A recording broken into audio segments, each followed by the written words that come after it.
A-D-N. It's HeadphonesNeil!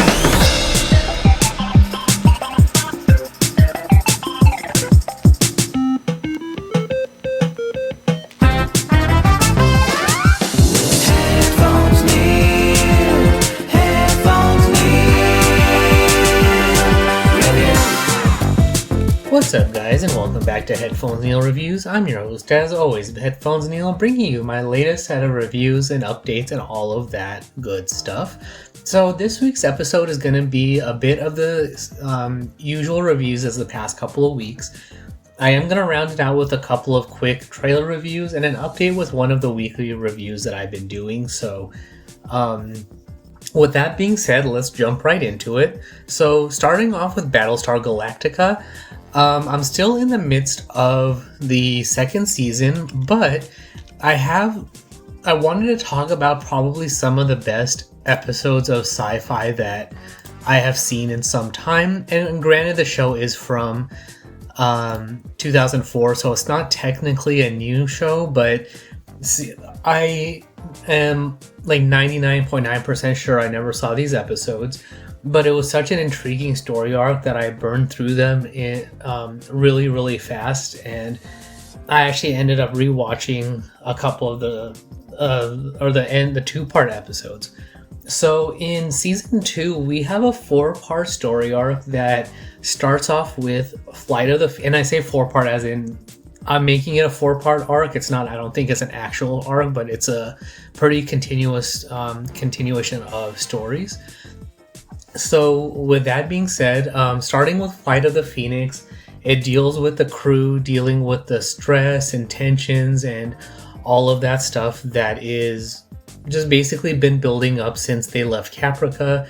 Everyone is really stressed out, fatigued, and all of that stuff. So the chief ends, and after an interaction that the chief has with Apollo about, pulling that they need a miracle or, the facsimile of one, the chief decides to start using the specs of the Viper to start building a new one. Near as I can tell, it's one of those things where it's not that he didn't want to do it, but, just something to see if he could pull it off. And, all their ships are continuously needing repairs and falling apart, and they keep having to do all this maintenance and stuff like that. So if they had a brand new ship, maybe they could avoid some of these issues, and they end up building a new small stealth ship, or basically it's a stealth Viper, but that helps build up some of the morale. Some of that positivity continues into the next episode of Pegasus, where another ship in the fleet, called the Pegasus, is another Battlestar grade ship, ends up meeting up with the fleet. I guess they were near the original attack on Caprica and had to just jump away to anywhere. They ended up tracking the Cylons, which led them, or they ended up finding a pattern and realized that the Cylons were chasing the fleet, so that's how they were able to catch up with them. They have some initial relief as far as now a new chain of command with the Admiral, but they're still hesitant with all that stuff.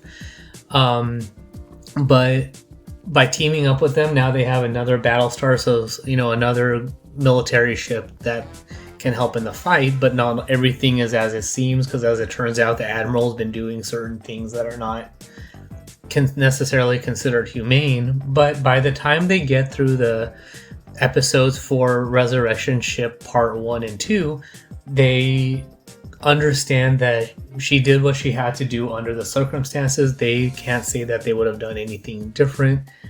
So there's that. And then also dealing with the humanity of the Cylons, especially since Galactica has Boomer in their brig, but the Pegasus has Cylon 6.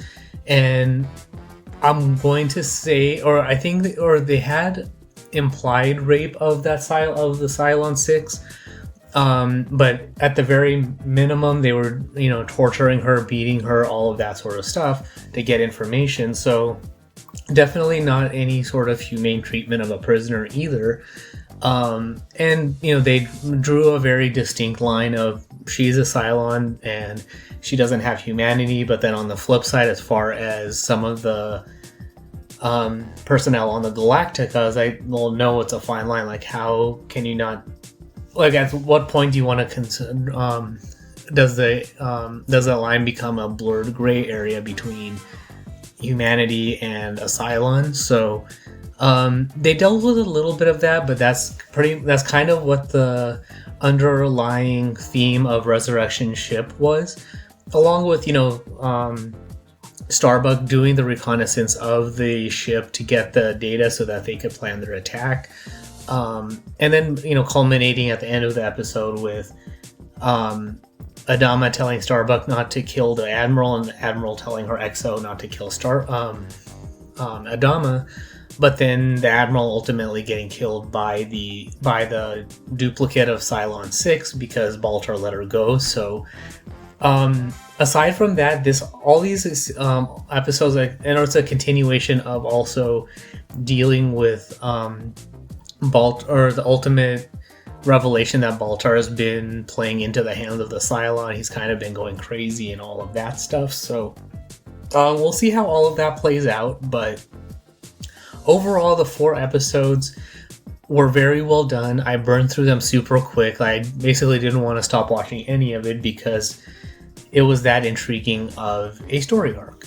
So, and then to be specific, so it was season 2 was episode 9 is Flight of the Phoenix, episode 10 is Pegasus, and then Resurrection Ship part 1 and 2 are episodes 11 and 12. So with that being said, I'm still continuing to play GTA San Andreas. We're kind of done, I guess, with the Whetstone area. So now we're in San Fierro, which is a duplicate of, or kind of like building San Francisco into the game. So we have a new city layout. We have some new enemies and themes and things like that to deal with. So let's see how that goes. But overall, I'm still enjoying the gameplay. Now that I think I'm pretty used to how to use the world map to navigate for where to go. Sometimes the smaller streets get a little bit weird, but it's not too bad as far as navigating around, figuring out where to go to buy ammunition, buy stuff, save the game, go to the next mission and start it, and all of that stuff. And this is not to mention that, or this is not saying that the missions are any easier or harder than anything else. Some of them still can be a little bit weird or get a little bit odd to play with for me, but at the very least, the navigation is fine. So that's not as much of a factor as it was before. So overall, still having fun, and I'm still going through the episodes as I can. As far as this week's tutorial for a custom live wallpaper maker, I cover something that's a little bit more intricate, but is also pretty easy once you get used to how to use the formulas. So formulas is one of those things that allows you to embed certain features and functionality and adjustments into your elements so that when you are setting them up, it actually automatically calculates those items and you don't have to hard code any of that stuff into your elements. So if you want a particular color, you don't have to look for that specific shade of blue. You don't have to go looking for the hex code. You can set up a global image variable and pull the color straight from that for theming. You can have a global font. You can even have if-else statements. So if you wanted to say, like my favorite is if music is playing, pull the muted color from the cover or the media player that will currently playing tracks cover art, but basically if music is not playing, then pull the muted color from your global image variable. So this way you can have custom live wallpaper maker automatically theme those elements and change accordingly. You don't have to manually code it in or to make those adjustments. It does it by itself. You can have it react on play, pause, stop, and things like that. But I usually use just playing or not playing because every media player, I'm going to assume that all media players work the same, but On the flip side, for me, it's also easier just to avoid any differences in how each music player handles stuff and just say, is it playing or not playing? And the same thing with like if you want to have your, if the same thing with the reaction based on for your background, like if your music is playing, then show the cover art of that music, the track that's playing, but also dim the background by 25% and blur it to 200. And then you can have it like if it's not playing, then only dim it to 0 and no blur, or blur of 25 and dim to 50 or something like that. So you can have these different elements that happen based on certain other criteria. You can even set action items. So if you push a button, then a window appears, and if you push it again, then it will disappear. And if you have time, and this is the one thing I always have to keep looking up, is if you set the reaction items of like if you push a button, then one thing appears, and then you push another button, you can have another element appear, but then also make the other thing disappear. So that's doable, and the main reason I'm not sharing that is because I always have to keep looking it up. And so my recommendation for that is just go to YouTube and look up the tutorials on button action items, and there's a few tutorials out there for what happens when you press different buttons on your screen, and they'll help you set up the global variable for the on-off switch, and then the touch action on the button, and then the animate action when that button is pressed. So all stuff that's doable because of the formula action. So definitely recommend trying it out, playing it around with it. Custom Live Wallpaper Maker does make it super easy to use a preset formula. So whether you just want to pull a cover image for music, or the battery status or charging status or anything like that, you can have it pulled.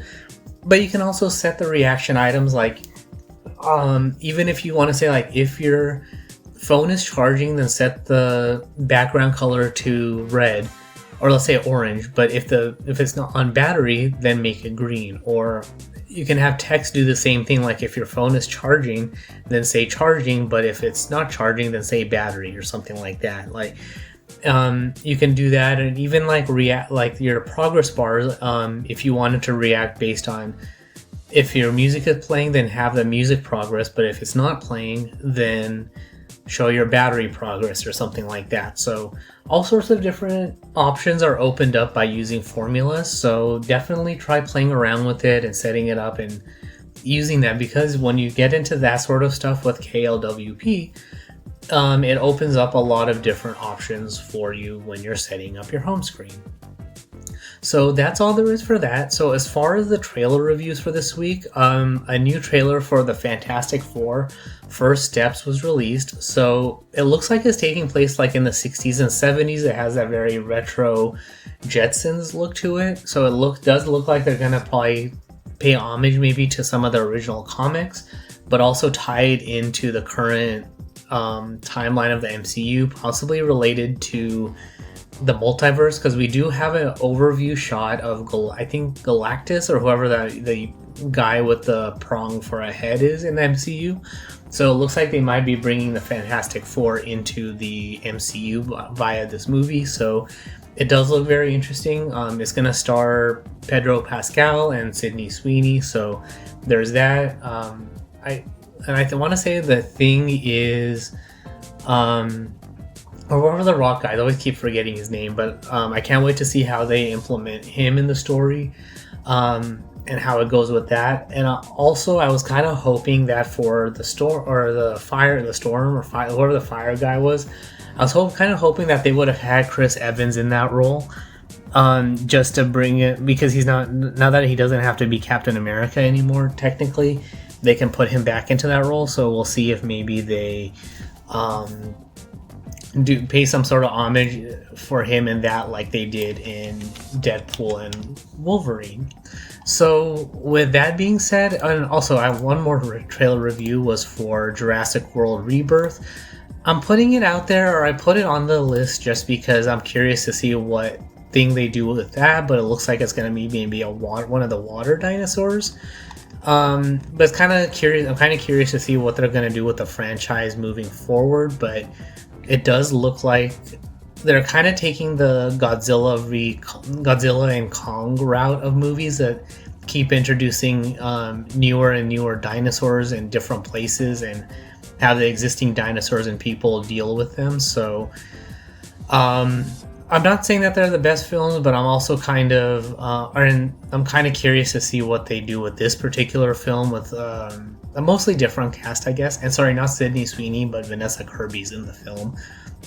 But I'm kind of curious to see what they do with it. I mean, I've seen all the other Jurassic Park films, so